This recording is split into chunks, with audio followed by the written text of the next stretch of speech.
El miércoles amaneció con niebla. Era algo que Carmen había olvidado de San Cristóbal de las Flores, que en ciertas épocas del año, cuando la temperatura de la noche bajaba lo suficiente, el pueblo amanecía envuelto en una niebla baja, que no era densa sino suave, casi translúcida, que difuminaba los bordes de las cosas sin ocultarlas del todo. La iglesia seguía siendo la iglesia, las casas seguían siendo las casas, pero todo tenía esa calidad particular de lo que existe en el límite entre lo visible y lo que está a punto de serlo. Carmen estaba en el patio cuando sonó el teléfono. Las 7:15 de la mañana. El café en la mano, la niebla en el jardín, el laurel de su madre con sus hojas oscuras recogiendo la humedad de la mañana. Había dormido mejor que las noches anteriores, no bien, pero mejor, con el sueño fragmentado de quien tiene demasiadas cosas en la cabeza, pero ha aprendido a convivir con ellas. Miró la pantalla. Alejandro. «Buenos días», dijo. «Buenos días». Su voz tenía esa calidad de quien ha estado despierto un rato y ya está en movimiento. El licenciado Vargas sale de Oaxaca a las 8, llega antes de mediodía. Carmen procesó esto. ¿Le contaste todo? Lo suficiente para que quisiera venir. Una pausa. Carmen, le mencioné el documento. Le dije que teníamos una declaración escrita de un testigo presencial. Otra pausa. Se quedó en silencio durante 3 segundos y luego dijo que salía hoy. 3 segundos de silencio de un abogado experimentado ante la mención de un documento. Carmen entendía lo que eso significaba. ¿Dónde nos reunimos? En la casa, la tuya. Si te parece bien. Me parece bien. Carmen miró el laurel. ¿Quieres llamar a Rosario? Necesita estar. La llamo ahora. Carmen guardó el teléfono. Se terminó el café. Miró la niebla que comenzaba a levantarse despacio, como siempre se levanta en San Cristóbal, sin prisa, revelando las cosas gradualmente, como si el pueblo reservara el derecho de decidir cuándo mostrarse del todo. Entró a preparar más café. Hoy iba a ser un día largo. Acto 1. El licenciado Vargas. El licenciado Vargas llegó a las 11:45. Era un hombre de unos 55 años, de complexión media y pelo canoso que llevaba corto, con esa manera de moverse de los abogados que han pasado mucho tiempo en salas de juicio y han aprendido que cada movimiento comunica algo, nada brusco, nada que transmita más urgencia de la necesaria. Traía un maletín de cuero gastado que claramente había visto muchos casos, y una carpeta bajo el brazo que Alejandro, cuando lo recogió en el pequeño hotel donde se había hospedado, había notado que llenaba de notas durante el desayuno. Carmen lo recibió en la puerta. Rosario estaba ya adentro, había llegado 1 hora antes, todavía con la tensión del día anterior en los hombros, pero con esa determinación particular de las personas que han decidido que el miedo no va a ganar. Se sentaron en la sala. Petra, que había aparecido sin que nadie la llamara con una bandeja de café y pan dulce, que Carmen sospechaba que era su manera de participar en algo que claramente consideraba importante, desapareció de nuevo a la cocina con la misma discreción con que había llegado. «Señorita Villanueva», dijo Vargas, con la formalidad precisa de alguien que ajusta el nivel de formalidad al contexto y ha evaluado este contexto en los últimos 3 minutos. «Alejandro me ha dado un resumen de la situación, pero prefiero escucharlo directamente de usted, todo, desde el principio». Carmen habló durante 20 minutos. Contó todo, la carta de 30 años, la intercepción de Montoya, el documento de su madre, la declaración escrita, los nombres del contrato, la visita de Raúl en la calle, la entrada en la habitación de su madre. Habló con la misma precisión con que había llenado las columnas de su cuaderno, lo que sabía, lo que había visto, lo que podía probar. Vargas escuchó sin interrumpir. Tomaba notas en su carpeta con una letra pequeña y rápida. Cuando Carmen terminó, siguió escribiendo durante un momento más, terminando una frase, cerrando un pensamiento, antes de levantar la vista. «El documento», dijo. ¿Lo tiene aquí? Carmen sacó el sobre del bolsillo de su chaqueta. Lo puso sobre la mesa. Vargas lo cogió con el cuidado de alguien que maneja evidencia. Lo abrió, sacó las páginas, las leyó muy despacio, mucho más despacio que lo que habría leído cualquier cosa que no fuera importante, con esa concentración total que Carmen había visto también en Alejandro y que reconocía como la señal de que algo merece atención completa. Cuando terminó, dejó las páginas sobre la mesa. No dijo nada durante un momento. Luego dijo: ¿Sabe cuánto tiempo llevo trabajando en casos de tierras en Oaxaca y Jalisco? No, dijo Carmen. 22 años. Vargas miró el documento. En 22 años he visto muchas declaraciones de testigos, muchas de ellas tardías, incompletas, poco precisas. Una pausa. Esta es la declaración más clara y más completa que he visto en mucho tiempo. Su madre era una mujer extraordinariamente meticulosa. Lo era, dijo Carmen. Bien, Vargas recogió las páginas con cuidado. El documento es sólido. La declaración de su madre establece claramente la coacción. El contrato muestra el precio por debajo del valor de mercado, que es consistente con una compra-venta forzada. Y tenemos la firma del funcionario municipal, que abre una línea adicional de investigación. Hizo una pausa. Pero necesitamos más. ¿Qué más? Testigos vivos. Las declaraciones escritas son valiosas, pero los testigos que puedan confirmar ante un juez que la venta fue bajo presión son indispensables. Vargas la miró. ¿Hay alguien del pueblo que esté dispuesto a hablar? Carmen miró a Rosario. Rosario miró a Alejandro. Alejandro miró a Carmen. Posiblemente, dijo Carmen. Estamos trabajando en eso. Bien, Vargas abrió su carpeta a una página diferente. Aquí hay nombres, fechas, ubicaciones, una lista que Carmen empezó a leer antes de que él empezara a hablar. Aurelio Montoya no hizo esto solo en San Cristóbal de las Flores, dijo Vargas. Acto 2. Las otras familias. El silencio que siguió duró exactamente el tiempo que necesita una revelación de ese tamaño para instalarse. Vargas les explicó con la paciencia de alguien que ha ordenado esta información muchas veces y sabe que la primera vez que se escucha necesita espacio para procesarse. Tenía un cliente, una familia de un municipio a 40 kilómetros de San Cristóbal, que había venido a verlo 6 meses atrás con una historia muy similar. Tierras vendidas bajo presión a finales de los años 90. Precio por debajo del mercado. Una empresa compradora llamada Desarrollos del Norte S.A.A., diferente nombre que Inversiones Montoya, pero con el mismo representante legal, el mismo notario, la misma estructura. Vargas había investigado, había encontrado más casos, los había ido documentando durante meses, construyendo un panorama que cuanto más miraba, más grande se volvía. Hasta ahora, dijo Vargas, he identificado 6 familias en 3 municipios distintos, todas con el mismo patrón, todas en el periodo entre 1993 y 2001, todas en tierras que hoy forman parte de lo que podríamos llamar el Imperio Montoya. Una pausa. Señorita Villanueva, lo que su madre documentó en 1993 no fue un incidente aislado, fue el principio de una estrategia sistemática. Carmen miró la lista en la carpeta. 6 familias, 3 municipios, años de tierras acumuladas a través de la extorsión. ¿Por qué nadie lo ha denunciado antes?, dijo Rosario. Era la primera vez que hablaba desde que Vargas había empezado a explicar, y lo hacía con esa franqueza directa que Carmen siempre había asociado con ella.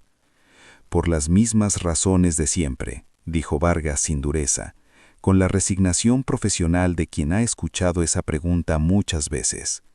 Porque Montoya tiene poder en la región, porque las familias afectadas son pequeñas y no tienen recursos para litigar, porque el tiempo pasa y la gente se resigna, porque intentar algo y fracasar significa represalias, y el miedo a las represalias es más inmediato que la esperanza de justicia. Hizo una pausa. Y porque hasta ahora nadie tenía un documento como el suyo. Carmen miró el sobre la mesa. ¿Qué cambia con este documento? Cambia que tenemos una declaración directa, contemporánea a los hechos, de un testigo presencial que identificó a Aurelio Montoya por nombre y describió con detalle los métodos de coacción. Vargas cerró la carpeta. Con esto, más los testimonios de otras familias afectadas, podemos construir un caso que no sea solo una disputa civil sobre tierras, sino una investigación penal por extorsión sistemática. Una pausa. Ese es un caso diferente. Ese es un caso que los fiscales toman en serio. Alejandro habló por primera vez en varios minutos. ¿Cuánto tiempo lleva algo así? No poco. Estos casos son lentos, lo miró. Pero el objetivo no es solo ganar el juicio eventual. El objetivo inmediato es iniciar una investigación formal que ponga a Montoya en una posición en la que ya no pueda actuar libremente.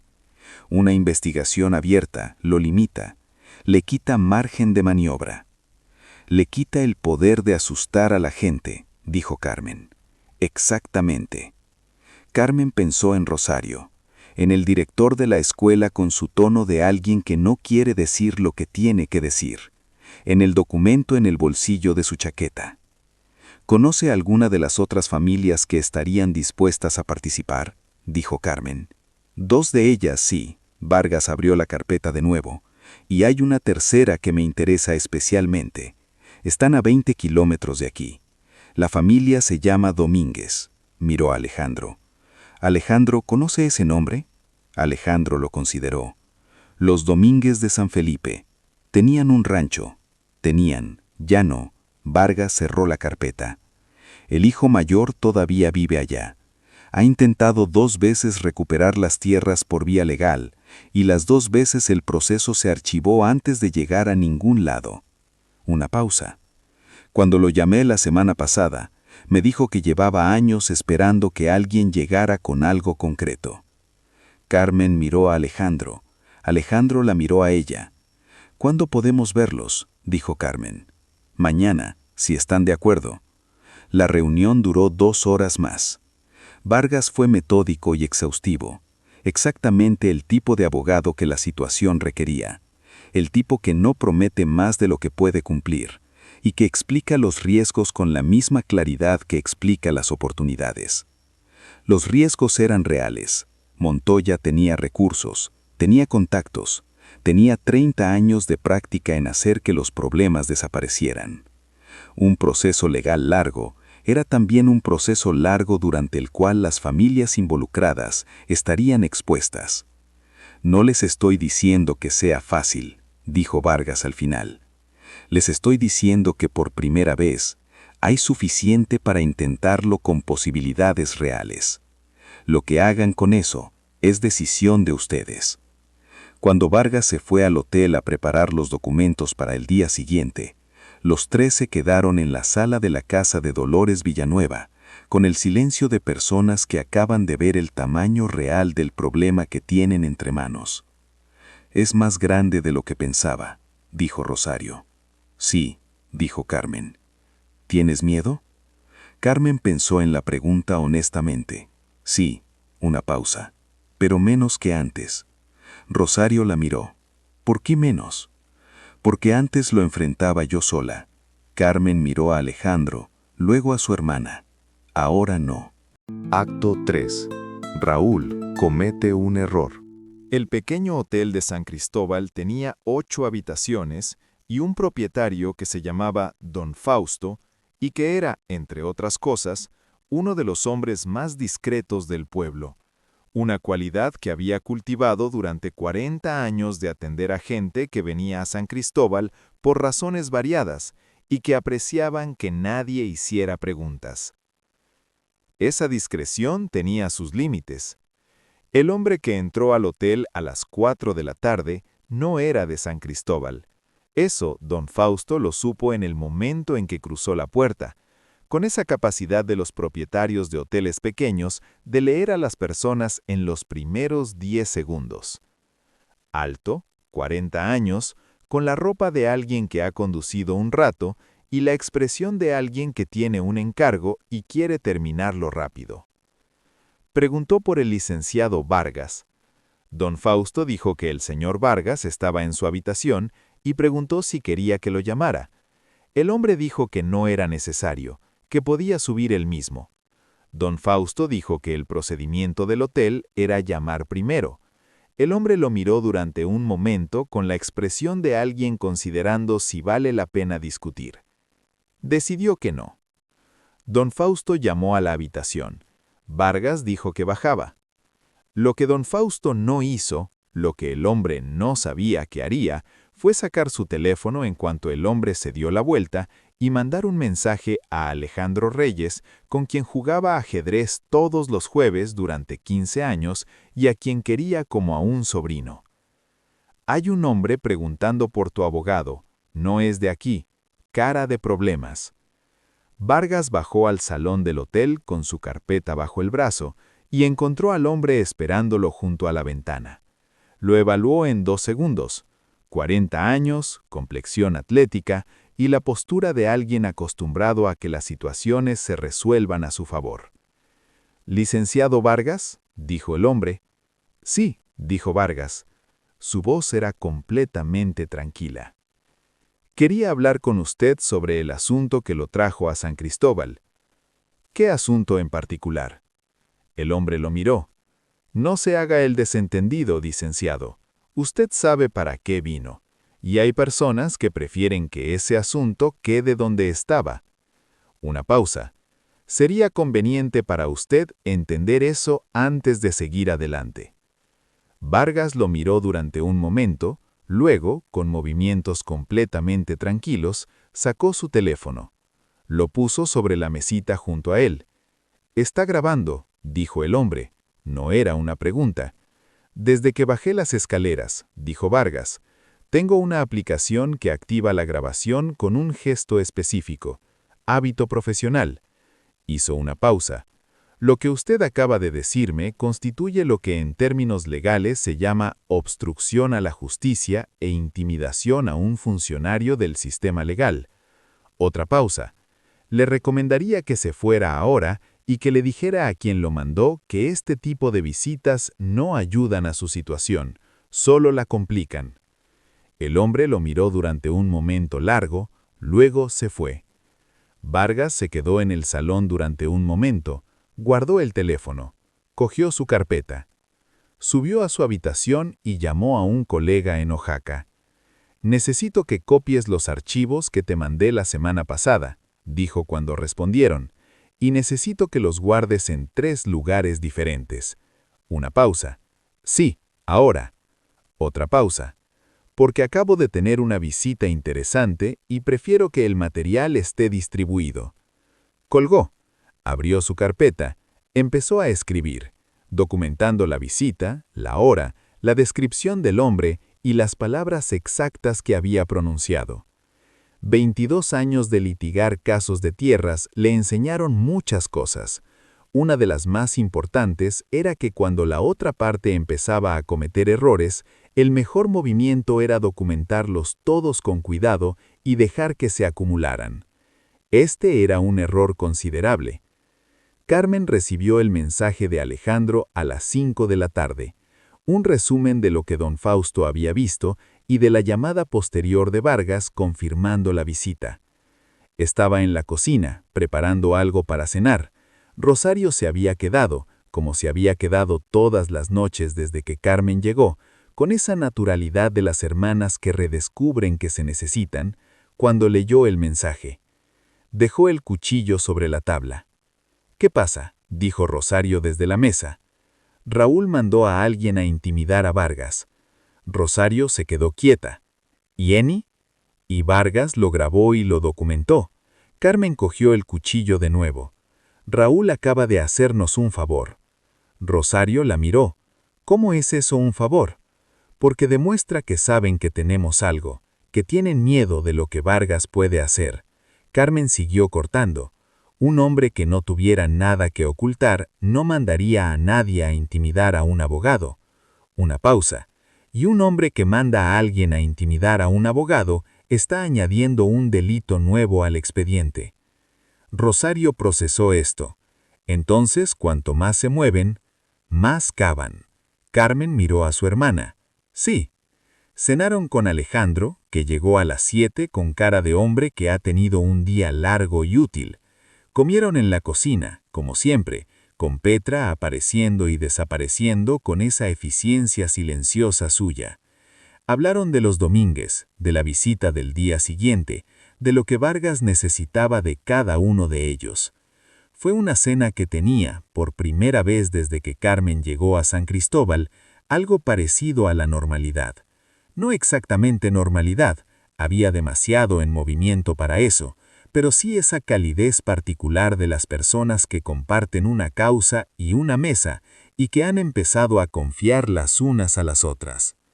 Cuando Alejandro se fue y Rosario subió a su cuarto, Carmen fregó los platos. Lo hizo despacio, con el sonido del agua y el olor del jabón y los grillos afuera, y pensó que era extraño cómo algunas cosas que uno creía imposibles se volvían posibles cuando se daba el primer paso. Había creído que San Cristóbal era un lugar al que no podía volver. Había creído que Alejandro era una historia que no tenía segunda oportunidad. Había creído que Montoya era un problema demasiado grande para enfrentarlo. Y aquí estaba, con un documento, con un abogado, con aliados. No había terminado, estaba muy lejos de haber terminado, pero había comenzado. Apagó la luz de la cocina, fue hacia las escaleras, y entonces escuchó los golpes en la puerta. 3 golpes, suaves, no urgentes, no amenazantes, los golpes de alguien mayor que no tiene prisa por hacerlo. Carmen se detuvo en el pasillo, miró el reloj, las 9:15 de la noche. Fue a la puerta, la abrió. En el umbral había una mujer mayor, 70 años quizás, o más, pequeña y de espalda ligeramente encorvada por el tiempo, con un rebozo oscuro sobre los hombros y los ojos más vivos y directos que Carmen había visto en mucho tiempo. Los ojos de alguien que ha decidido hacer algo que lleva tiempo sin hacer y que ha reunido el valor necesario para hacerlo esta noche. Carmen no la reconocía. «Señorita Villanueva, Carmen, la hija de Dolores». «Sí», dijo Carmen. La mujer asintió despacio. «Me llamo Esperanza, Esperanza Salinas». Una pausa. «Soy la viuda de Gregorio Salinas». Carmen sintió algo moverse en su pecho. El nombre del contrato, la primera firma, Gregorio Salinas. «Gregorio Salinas», repitió Carmen en voz baja. «Mi marido murió hace 8 años». La mujer sostuvo la mirada de Carmen con esa firmeza particular de las personas que han perdido suficiente para ya no tener miedo de perder más. «Antes de morir me dijo una cosa. Me dijo, Esperanza, si alguna vez la hija de Dolores vuelve al pueblo, háblale. Dolores guardaba algo, y si su hija viene, es porque llegó el momento». Carmen la miró durante un segundo. «Entre», dijo, y se hizo a un lado. En la casa grande de la colina, Raúl Montoya recibía el informe de su hombre. Escuchó en silencio. Cuando terminó, Raúl se levantó y fue a la ventana. Afuera, San Cristóbal de las Flores dormía bajo las estrellas, el mismo pueblo de siempre, con sus calles empedradas y su iglesia blanca y sus casas de colores que llevaban siglos siendo lo que eran. Raúl había crecido creyendo que ese pueblo era suyo, que lo sería siempre. Cogió el teléfono, llamó a su padre. «El abogado tiene una grabación», dijo. Al otro lado de la línea, Aurelio Montoya guardó silencio durante un momento largo. «¿Cuánto tiene la Villanueva?», dijo al fin. «Más de lo que pensábamos», dijo Raúl. «Mucho más». Otro silencio. «Entonces ya no es una visita de condolencias», dijo Montoya. «No», dijo Raúl. Y Aurelio Montoya, que llevaba 30 años siendo el hombre más poderoso de San Cristóbal de las Flores, sintió por primera vez en mucho tiempo algo que no estaba acostumbrado a sentir: incertidumbre.